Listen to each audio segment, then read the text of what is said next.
Halo semuanya, pernah nggak sih kalian mikir, kenapa ya ada soal ujian yang rasanya cuma suruh ngapalin, tapi ada juga yang bikin kita mikir keras sampai harus berkreasi?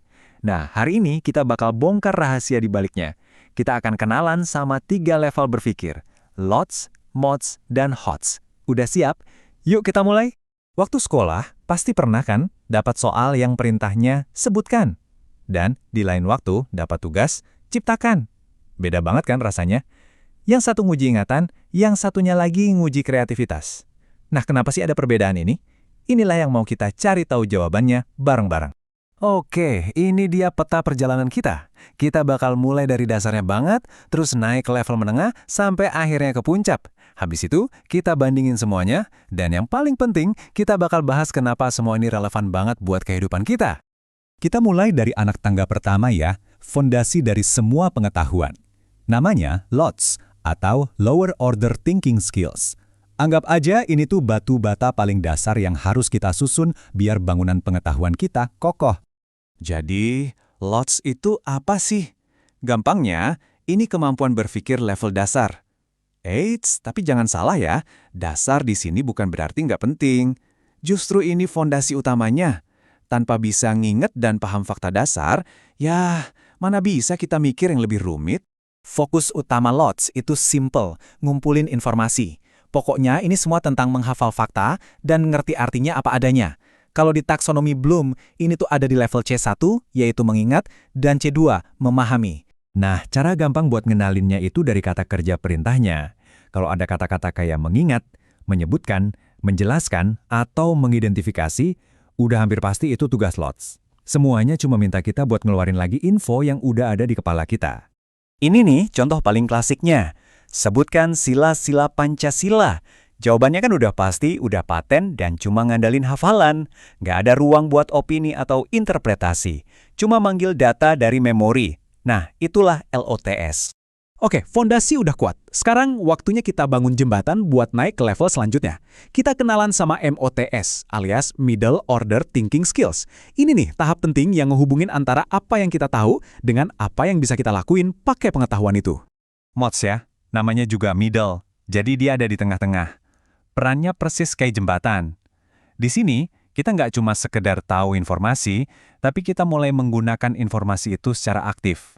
Di level ini, fokusnya mulai geser. Kita nggak lagi cuma nyimpen info, tapi mulai nerapin info itu di konteks yang beda dan nganalisis buat nemuin pola-pola tersembunyi. Ini masuknya ke level C3, menerapkan, dan C4, menganalisis. Pertanyaannya bukan lagi apa, tapi udah mulai bagaimana cara kerjanya. Coba deh perhatian kata kuncinya. Jadi lebih aktif kan? Ada menggunakan, membandingkan, mengorganisasir. Ini jelas bukan lagi sekedar nginget, tapi udah masuk ke tahap ngolah informasi. Kita disuruh ngelakuin sesuatu dengan data yang kita punya. Contoh soal ini jelas banget nunjukinnya. Buat ngejawab ini, kita nggak bisa cuma nyebutin fakta tentang desa dan kota satu-satu. Nggak bisa. Kita harus analisis, cari apa bedanya, apa samanya, terus kita susun jadi perbandingan yang rapi. Nah, proses mikir inilah yang namanya MOTS. Dan akhirnya kita sampai di puncak. Ini bagian yang paling menantang, tapi juga paling seru. Selamat datang di dunia HOTS, Higher Order Thinking Skills. Disinilah tempatnya inovasi dan pemikiran kritis dilahirkan. HOTS itu soal berpikir tingkat tinggi. Ini bukan lagi tentang apa yang kita tahu atau gimana cara pakainya, tapi lebih ke apa yang bisa kita ciptakan dari semua ini. Ini adalah arena buat para pemecah masalah sejati. Fokusnya udah tajam banget. Berpikir kritis, kreatif, dan inovatif. Ini adalah level paling atas di taksonomi Bloom. Ada C5 mengevaluasi, di mana kita kasih penilaian, dan C6 mencipta, di mana kita bikin sesuatu yang benar-benar baru. Kata kerja yang dipakai juga wah banget. Menilai, mengkritik, merancang, menciptakan. Semuanya ini minta kita buat ngambil keputusan, kasih penilaian, dan bikin karya yang orisinal. Poin kuncinya di sini adalah orisinalitas dan argumen yang kuat. Nah, contohnya kayak gini. Soal ini nggak punya satu jawaban benar yang bisa dihafal dari buku.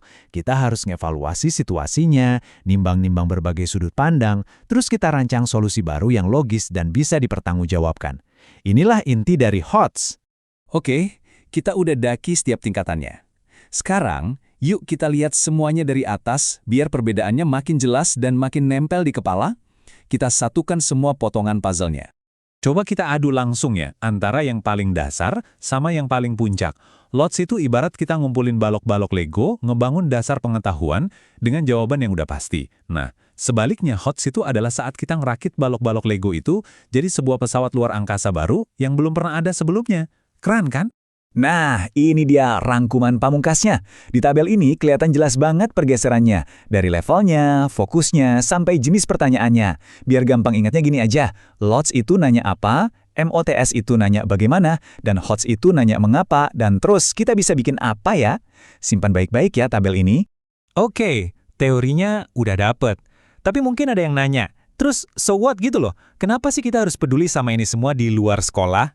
Nah, ayo kita sambungin ini ke dunia nyata. Ini penting banget, karena inilah alur belajar yang benar dan efektif. Zaman sekarang tuh, yang dicari bukan lagi kamus berjalan, tapi orang yang jago mecahin masalah. Kita nggak bisa ujuk-ujuk jadi inovator kalau dasarnya aja nggak ngerti. Perjalanannya harus bertahap, mulai dari LOTS buat bangun fondasi, lanjut ke MOTS buat belajar make ilmunya, dan akhirnya sampai di HOTS, di mana kita bisa berinovasi dan nyiptain hal-hal baru.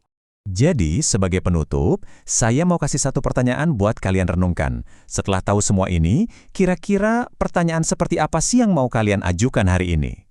Apakah pertanyaan apa buat nambah fondasi, bagaimana untuk menganalisis, atau mengapa untuk mulai berinovasi? Pilihan ada di tangan kalian. Terima kasih sudah menyimak.